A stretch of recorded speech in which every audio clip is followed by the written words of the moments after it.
தினமொரு வசனம். 1 யோவான் 1வது அதிகாரம் வசனம் 9. நம்முடைய பாவங்களை நாம் அறிக்கையிட்டால் பாவங்களை நமக்கு மன்னித்து எல்லா அநியாயத்தையும் நீக்கி நம்மை சுத்திகரிப்பதற்கு அவர் உண்மையும் நீதியும் உள்ளவராயிருக்கிறார்.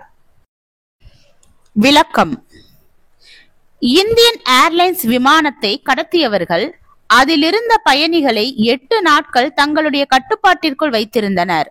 பின்பு டிசம்பர் 31, 1999 அன்று தீவிரவாதிகள் பிணையாட்களை விடுவிப்பதற்கு முன் அவர்களில் ஒருவன் இறுதியாக ஒரு கோரிக்கையை விடுத்தான்.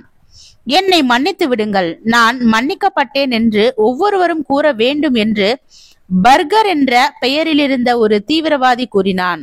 அவன் மன்னிப்பு கேட்பதை நம்பாத பயணிகள் அவனை முறைத்து பார்த்து கொண்டிருந்த போது, நான் உன்னை மன்னிக்கிறேன் என்று அவர்கள் கூற வேண்டும் என்று அவன் கட்டளையிட்டான். பயணிகள் அவ்வாறு கூறிய பின்பு விமானத்தை கடத்தியவர்கள் தப்பித்து சென்றனர்.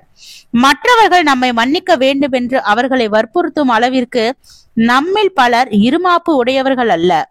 தேவன் நம்மை மன்னிக்கும்படி நாம் நிச்சயமாக அவரை வற்புறுத்த மாட்டோம். ஏன்? ஒரு தாழ்மையான உண்மையான மனமாற்றமடைந்த இருதயத்தை பெற்றிருந்தால் மட்டுமே நாம் அவருடைய இரக்கத்தையும் மன்னிப்பையும் பெற முடியும் என்பதை நாம் அறிந்திருக்கிறோம்.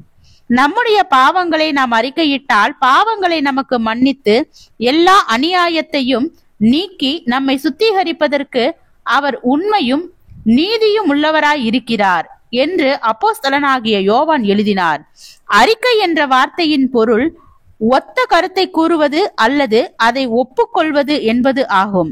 நாம் தேவனிடம் நம்முடைய பாவங்களை அறிக்கை செய்யும் போது நம்முடைய பாவத்தையும் நாம் சுத்திகரிக்க வேண்டும் என்பதையும், நமக்கு தவறு இழைத்தவர்களை மன்னிக்க வேண்டும் என்பதையும் நாம் அவரிடம் ஒப்புக்கொள்கிறோம்.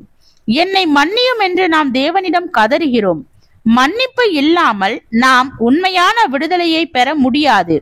நமக்கு தேவனுடைய மன்னிப்பு தேவை, மற்றவர்களுக்கு நம்முடைய மன்னிப்பு தேவை.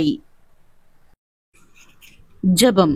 தேவனுக்கு ஸ்தோத்திரம். தேவனே, நாங்கள் எங்களுடைய பாவங்களை அறிக்கையிட்டு மனதார மன்னிப்பு கேட்டு தேவ மன்னிப்பை பெற்றுக்கொள்ள கிருபை பாராட்டும். ஆமீன்.